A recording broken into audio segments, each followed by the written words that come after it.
My name is Emily. I'm 26 years old, and last Christmas I watched my entire childhood flip in one sentence. For most of my life, I was the background noise in my own family. My mom could spend an hour talking about my brother's latest big plans and forget to ask me a single real question. I was the kid who did her homework alone at the kitchen table while everyone else cheered for him. I got used to being the invisible one until that night. We were sitting around the Christmas table, the usual scene: turkey, mashed potatoes, Christmas lights blinking in the window. My mom was leaning toward my brother, asking about his new business idea, laughing, promising she'd help however she could. I was there too, quietly cutting my food, like always. Then my brother looked at me with that little smirk he's had since we were kids and said, "So, are you still wasting your time on that worthless company of yours?" I didn't raise my voice. I didn't snap back. I just shrugged and said, as casually as if I were talking about the weather, "Actually, I sold my company." The whole table went quiet. My brother laughed under his breath. "That worthless company? Sure. How much did you sell it for?" He even did the air quotes. I looked him in the eye and said, $150 million. His jaw literally dropped. My mom's face went white. The fork slipped from her hand and hit the plate. In that moment, every year she'd ignored me, every time she made me feel small, came crashing back on her instead of me. If you want to know how a daughter her own mother dismissed for years ended up dropping a $150 million bomb at Christmas dinner, and what it cost my family after that night, stay with me until the end.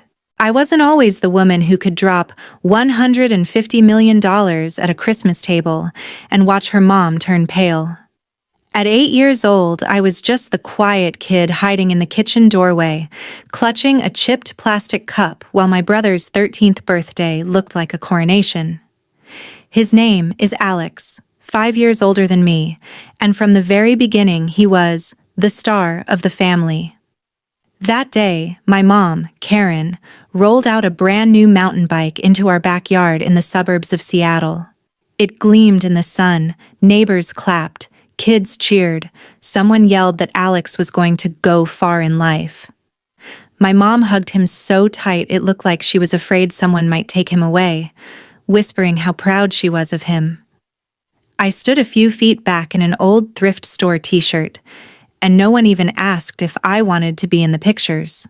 For Alex's birthdays, there were balloons, outdoor parties, 3-layer cakes, and sometimes entire weekends built around him. For mine, there was usually a cheap cake from Costco, a couple of candles, and my mom half apologizing because she was so busy. One year, Alex got a Disneyland trip as a graduation present. I got a card from the drugstore and some cash in an envelope left on the kitchen counter. When Alex hit school age, my mom fought like crazy to get him into an expensive private school. He had crisp uniforms, brand new sneakers, soccer practice, piano lessons, summer camps that cost more than our car. I went to the local public school with peeling paint and outdated textbooks. When I asked why things were so different, my mom would pat my shoulder and say, "Alex needs special stimulation. He's really smart. He has so much potential." "You're fine, Emily. You'll be fine."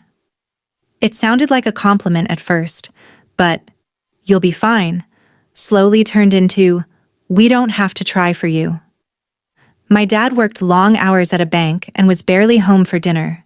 Even when he was, he mostly let my mom make every decision: schools, activities, money. There was this invisible hierarchy in our house: Alex at the center, my mom orbiting around him, my dad off on the sidelines, and me somewhere on the edge as long as I wasn't causing trouble. By 12 or 13, I stopped asking for things. I stopped asking why Alex got the new phone, the new laptop, the extra tutoring, and I didn't. I stopped running into the living room with my A-plus tests, because every time I did, my mom was on the phone with one of Alex's teachers or driving him to practice. If I needed extra books, she'd sigh and ask if I really needed them. For Alex, the answer was always yes. For me, it was always maybe later. So I learned to do things myself. I started watching YouTube videos to teach myself how to cook basic meals because I didn't want to ask for takeout money. In middle school, I picked up a dishwashing shift at a nearby coffee shop, saving every tip in a jar in my closet.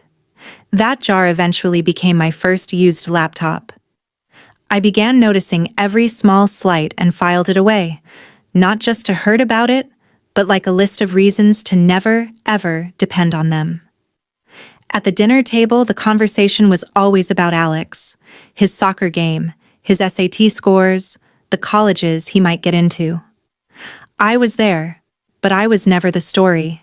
I was the extra chair. Somewhere in those years, something in me quietly shifted.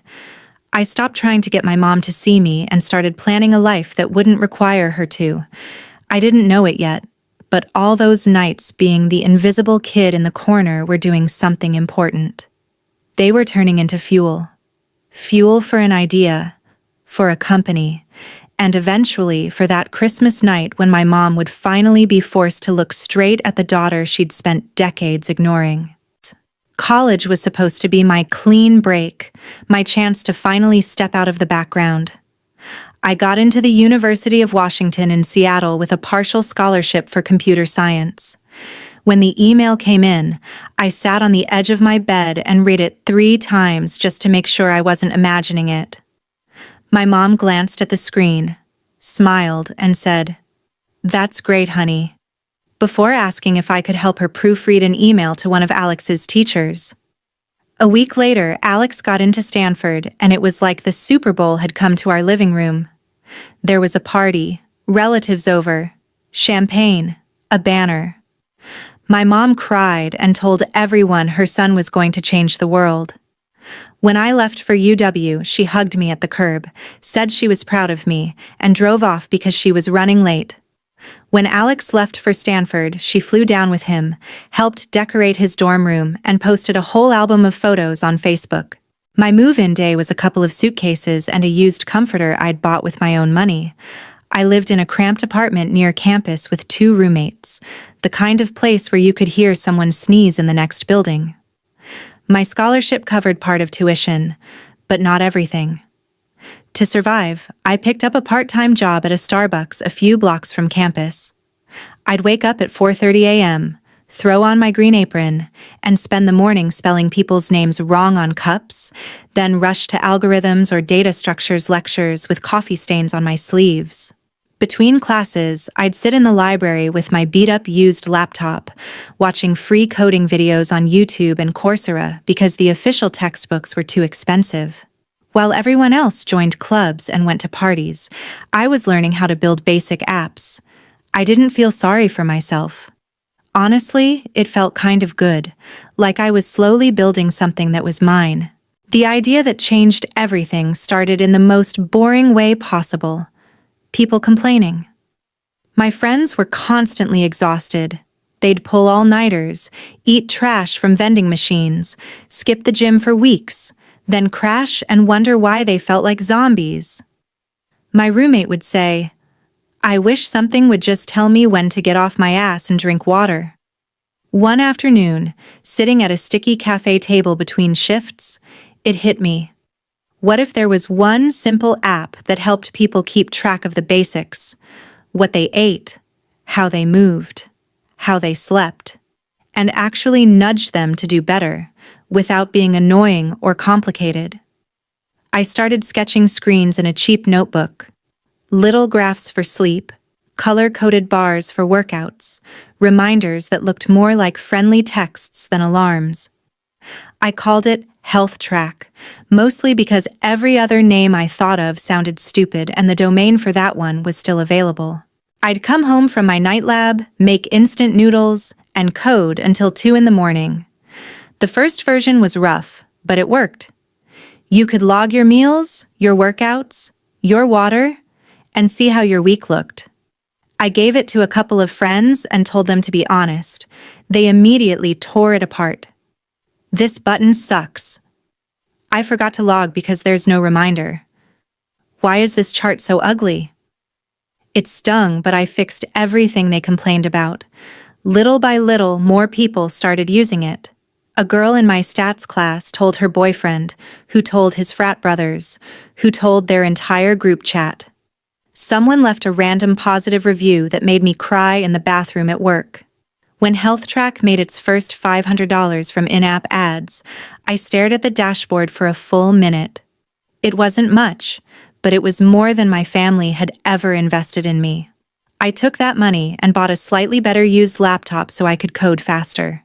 Around that time, Alex would call from Stanford talking about frat parties, networking events, how insane the tech scene was. My mom would gush about his business classes and all the doors that would open for him. One night, I tried to tell her about HealthTrack. I told her I had a little over 1,000 users, that people were actually using something I had built. She paused, said, "That's nice, sweetie," and then immediately launched into how Alex might get an internship at a big-name company because his professor liked him. I sat there with the phone to my ear, listening to her talk about my brother's hypothetical opportunities, while my very real little app was quietly installing itself onto strangers' phones. It was like that over and over. Every time something went right, a class I aced, a new feature I shipped, a small bump in downloads, my mom either didn't ask or changed the subject to Alex. Eventually, I stopped bringing it up. I let her believe I was just doing some computer thing and getting by. Meanwhile, I kept grinding. I studied during my breaks at Starbucks, scribbled code on napkins, read documentation on my phone while waiting for the bus. I watched people in the campus gym checking their phones between sets and imagined HealthTrack sitting on all of them. I wasn't thinking about revenge. I wasn't even thinking about money yet. I was just chasing this weird electric feeling I got every time someone said, "Hey, this actually helps me." I didn't know it then, but those late nights and ignored phone calls were the beginning of something way bigger than a college side project. HealthTrack was quietly growing roots, and so was I. And at some point, those roots were going to push straight through the floorboards of the little box my family had always kept me in. Graduating early wasn't part of some grand master plan. It was just what happened when you take extra credits every semester because you can't afford to stay in school longer than necessary. While my classmates were debating gap years and backpacking through Europe, I was signing a lease on a tiny office space in a gray building in Seattle's tech district. It had ugly carpet, flickering fluorescent lights, and a view of a parking lot. But to me, it felt like a kingdom. HealthTrack wasn't just a side project anymore. I filed the paperwork, incorporated the company, opened a business bank account, and moved my whole life into that small room with 2 mismatched desks and a secondhand couch I found on Craigslist. My schedule got even more intense. Mornings were for customer support emails and bug fixes, afternoons for new features, nights for teaching myself marketing from free podcasts and blog posts. I answered every review personally, DM'd users who quit to ask why, begged a designer on Upwork to make my app look a little less like something built in a basement. Slowly, the numbers started to shift. Downloads weren't just a trickle anymore.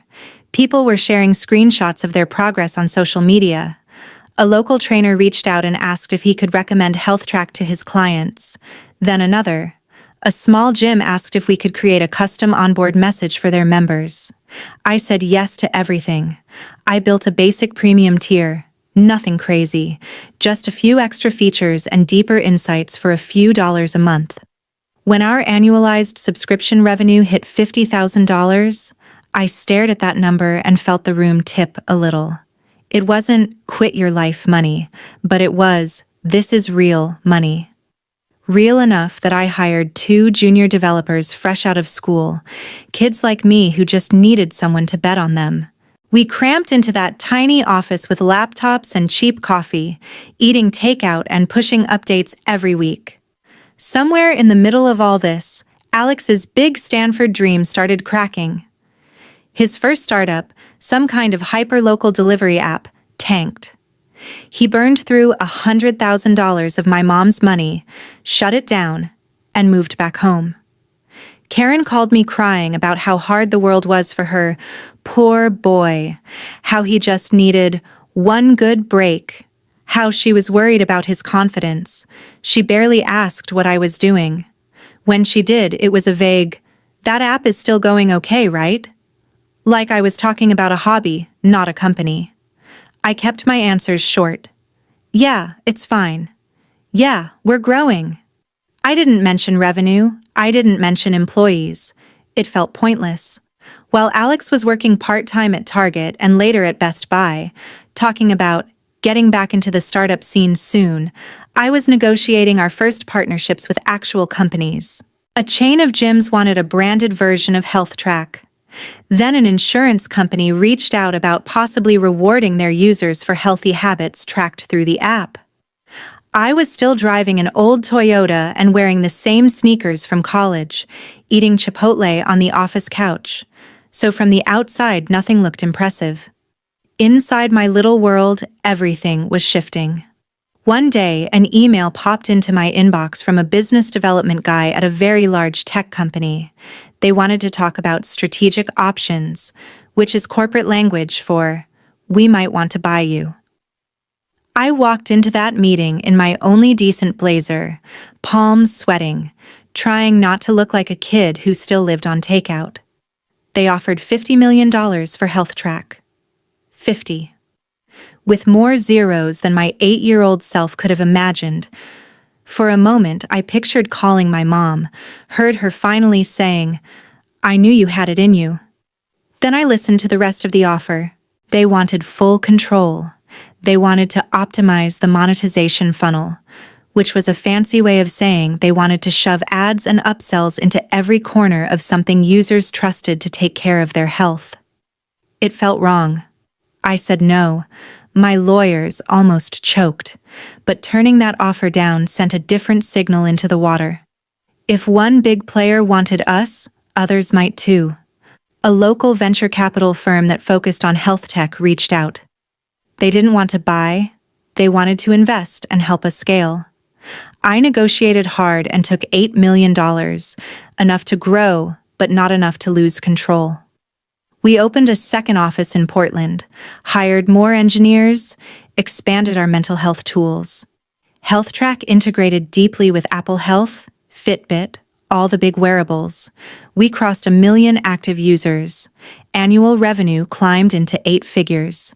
At 25, I signed the papers on a modest penthouse in Seattle with a view of the water. I filled it with IKEA furniture and plants I mostly forgot to water. I still drove the same beat-up car. I still wore hoodies to work. But my life was no longer small. The offer that eventually stuck didn't come from a flashy tech company, but from a giant healthcare group that wanted to bring preventative wellness into their system. They didn't want to gut the app. They wanted to keep my team, keep the brand, and use their resources to reach more people. They offered $150 million. We negotiated terms for months, my days a blur of contracts and video calls and numbers that made my teenage brain short-circuit. When I finally signed, I walked out of that final meeting numb. After taxes, after bonuses for my team, after all the fees, I was left with roughly $90 million, $90 million more than anyone had ever thought I would have, including me. I didn't call my mom.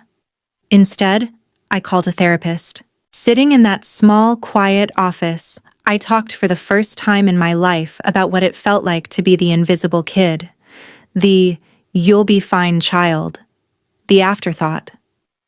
We went through every birthday, every brushed-off achievement, every time my mom chose to save Alex instead of even seeing me. I expected to feel triumphant. Mostly, I felt tired. Sessions turned into months. I started donating to health nonprofits, especially ones focused on women who needed mental health support. I realized something that surprised me. I didn't actually need my mom or Alex to clap for me anymore. Their opinion had stopped mattering somewhere along the way. What I did need, though, was closure. Not revenge in the cartoon sense, not some dramatic scene where I threw money in their faces. I wanted to know, for my own sanity, what would happen if I walked back into that house not as the invisible daughter, but as the woman they had refused to see. Christmas was coming, and for the first time in years, I found myself looking at flights to Seattle. My therapist was the first person who suggested I go home for Christmas. Not because she thought my family suddenly deserved me, but because she wanted me to see, in real time, how different I'd become. Treat it like an experiment, she said. Not a reunion. You're not going there to get something from them. You're going there to observe. So that's what I told myself when I booked the flight from Portland back to Seattle. It wasn't a homecoming. It was data collection.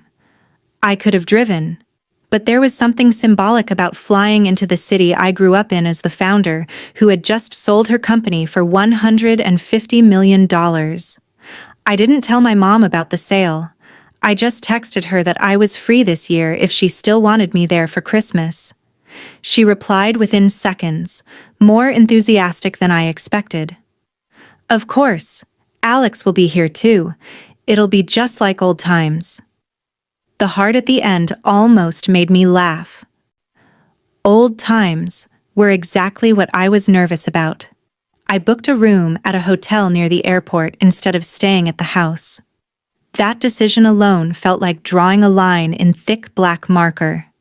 For years, I'd slept on that sagging twin mattress in my childhood room, the one with the peeling posters and the bookshelf full of borrowed library books.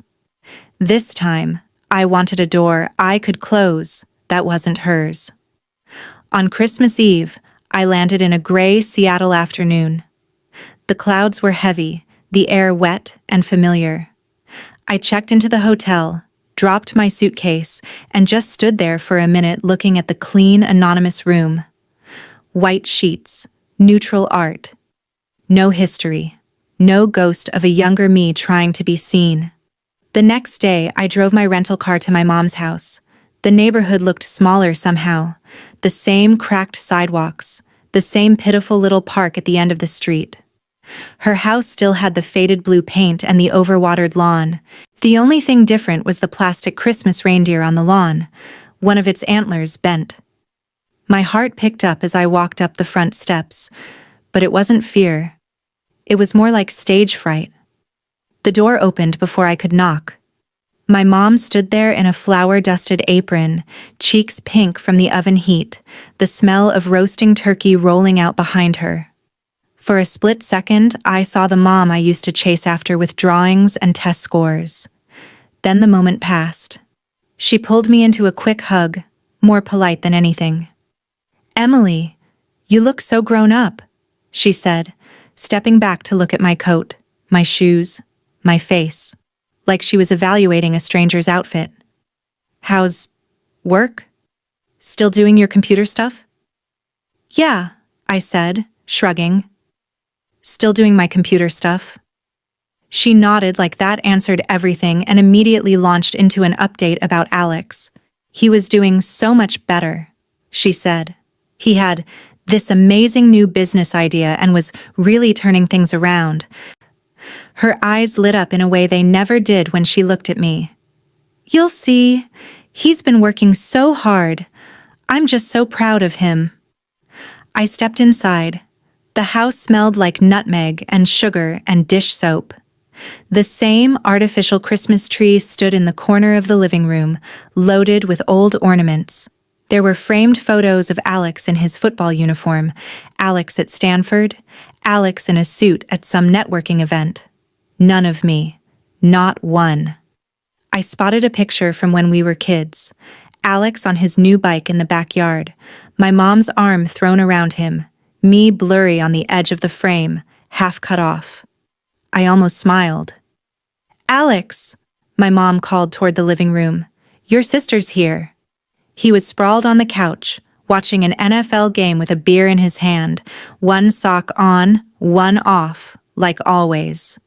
He muted the TV and stood up, giving me a once-over. "Well, if it isn't the coding queen," he said with a crooked grin. "Still single? Still buried in your little app thing?" I could feel my mom watching my reaction, waiting for me to laugh it off like I used to. I just smiled. "Nice to see you too, Alex." I put my bag down and followed my mom into the kitchen. She handed me a dish towel like nothing had ever changed. "Can you help with the salad?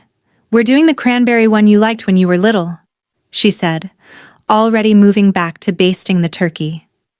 She poured a glass of wine and set it in front of Alex, then poured one for herself.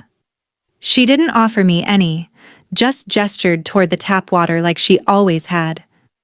It was such a small thing, but it was all there. The invisible ranking, the automatic deference to him. I chopped vegetables, listening to them talk about his big plans, how she was going to help him get this one off the ground for real this time. No one asked if I'd driven or flown, where I was living now, what my days looked like. I realized I didn't care. I wasn't that kid anymore, waiting for a turn. I was taking mental notes.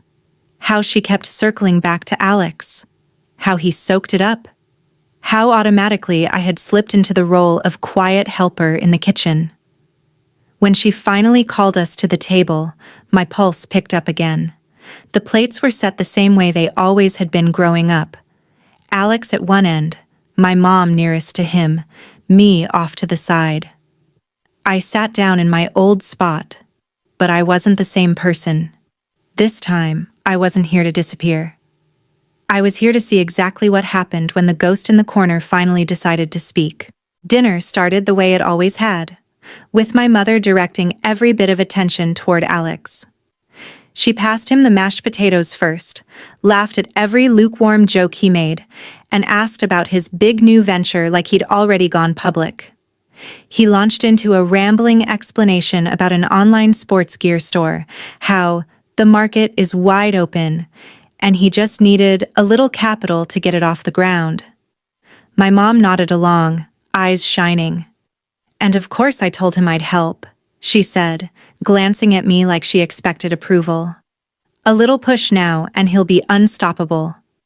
I took a sip of water and kept my face neutral. The conversation rolled right past me. They bounced from his business idea to his workout routine, to some story about a guy he knew who almost got signed to the NFL. I could have been a piece of furniture for all they noticed. When my mom finally turned to me, it was with the same half-interested tone she used with telemarketers. "So, Emily," she said, cutting into her turkey, "you're still doing your computer job, right? Working on that app?" I set my fork down, feeling the weight of the moment float just out of reach. I could have said everything right then. Instead, I shrugged. "Yeah, still working on it." She smiled, relieved she didn't have to follow up. "As long as you're managing to pay your bills, that's what matters," she said, like I was a teenager babysitting for gas money. Alex smirked, swirling his wine. "Come on, Mom," he said. "You know Emily, she's fine. She's got her little project." His eyes flicked to me, and I saw it. The same condescending glint he'd had since we were kids. "Still wasting your time on that worthless company?" There it was, the word from the hook I'd been carrying around in my chest for months. Worthless. I didn't flinch. I didn't roll my eyes or snap back. I just looked at him and said casually, "Actually, I sold my company." The room went quiet so fast I could hear the hum of the fridge in the next room. My mom froze with her fork halfway to her mouth. Alex let out a short laugh. "What?" he said. "You sold it?" He did the air quotes again, the way he had when we were kids talking about my little coding thing. "To who?" "A healthcare group," I said. "They bought HealthTrack." Saying the name out loud in that house for the first time felt strange, like introducing a stranger to a family that had pretended you didn't exist. Alex snorted. Okay, so what? You got what? A couple $100,000?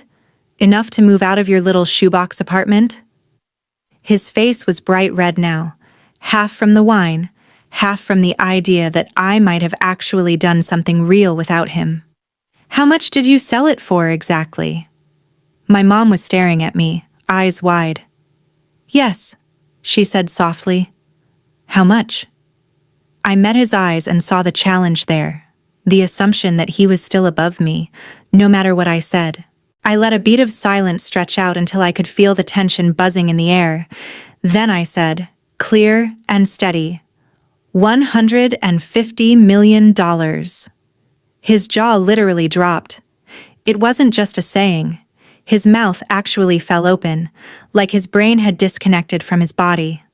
The fork slipped from my mom's hand and clattered against her plate. Her face drained of color so fast it was almost comical, like someone had pulled a plug.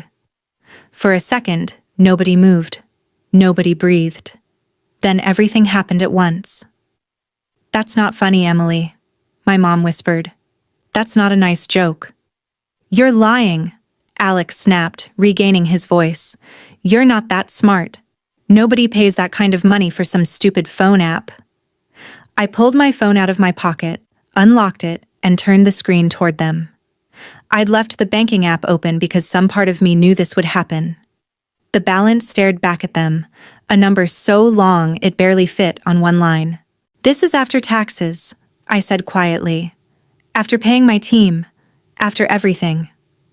My mom leaned in, eyes darting over the digits, lips moving as she tried to count the commas. Alex grabbed the phone from her, hands shaking, and started scrolling like he was looking for a trapdoor. When that didn't satisfy him, he snatched up his own phone, typing furiously. A few seconds later, I watched my own face appear in the reflection of his glasses. My headshot from an article. His eyes scanned the headline. I already knew what it said because I'd read it once, alone, at 2 a.m. 26-year-old founder sells health app for $150 million. There it was, in black and white. He scrolled, and I heard him mutter phrases under his breath. Under 30, fastest growing, mental health features. He stopped reading and looked up at me like he was seeing a stranger. My mom's eyes were wet now. Why didn't you tell us? She asked, voice shaking. How could you keep something like that from your own family? I let out a short breath that was almost a laugh. You mean the way you kept everything for Alex? I said. The private school? The trips? The $100,000 you gave him for a startup that failed? The way you forgot my birthdays or tossed me a grocery store cake while you flew down to move him into Stanford? Her mouth opened and closed, but no sound came out. That's not fair, she finally managed. We did our best. We supported you. We always— No, Mom, I cut in, my voice sharper than I intended. You supported him. You invested in him. You built your whole life around him. You told me I'd be fine, and then acted like that meant you didn't have to try. You made sure he had every chance, every safety net, every excuse. I built everything I have without a single one of those things. You don't get to play the victim now because your invisible child turned out to be the one who actually did something. Alex slammed his fist on the table, making the glasses jump. So what? You think you're better than us now? He shouted. You think money makes you special? You're still the same weird little sister who ate lunch alone and hid in her room. You just got lucky. I stood up slowly, napkin falling from my lap onto the floor. My hands were steady. My heart was not racing. It felt strangely calm, like this scene had been rehearsed 1,000 times in my head, and I was just hitting my marks. Luck didn't write a single line of code, I said. Luck didn't answer customer emails at 3 a.m. or refuse a $50 million offer because it wasn't right. Luck didn't fix your messes, Alex. Mom did. Over and over. I looked at her, really looked at her. She looked small, defeated, like the foundation she'd built her world on had just cracked straight down the middle. "You gambled everything on the wrong child," I said softly. "And now you're just angry that the one you ignored learned how to win without you." My mom reached out like she was going to grab my wrist. "Emily, wait. We can talk about this. Maybe you could help Alex. Invest. We're family. We should stick together." There it was. Not, "I'm sorry." Not, "I was wrong." Just, "help Alex." The hierarchy she'd built was so deep in her bones, she didn't even hear herself. I picked up my phone and slid it into my pocket. "I did stick together," I said. "For years. You just never noticed."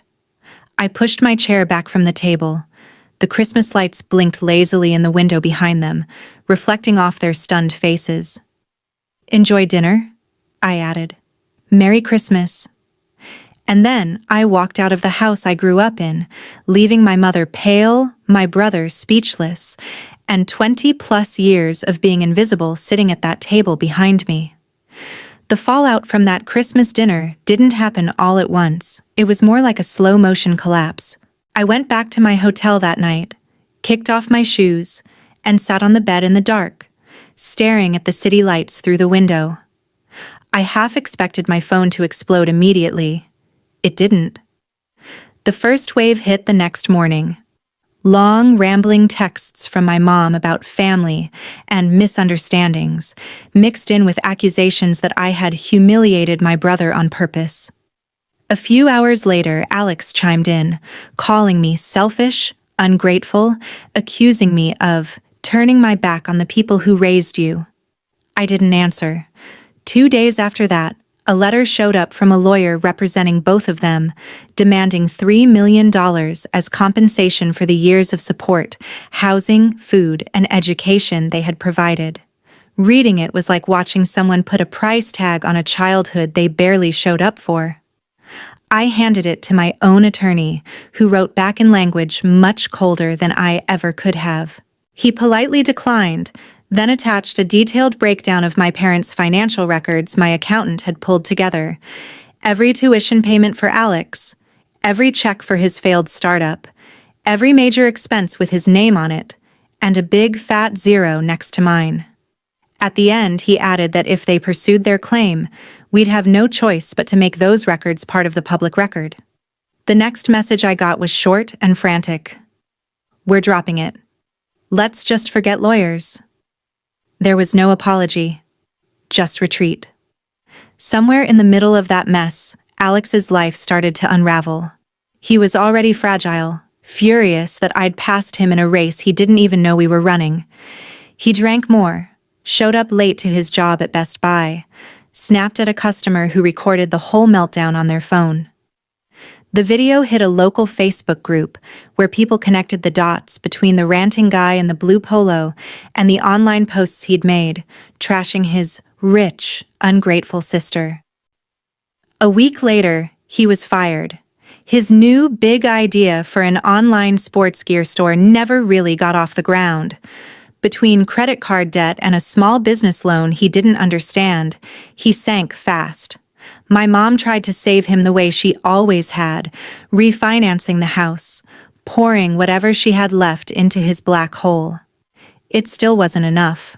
Within a year, the house I grew up in was gone, sold to cover debts. My mom moved into a much smaller apartment. Her health started to decline. Relatives who had watched her worship Alex for years pulled away when they realized how badly she had misplayed her hand. That next Christmas, I was in Hawaii with a small group of friends from the tech world. We swam, hiked, and sat on a balcony overlooking the ocean while I wired a sizable donation to a nonprofit that funds therapy for women who can't afford it.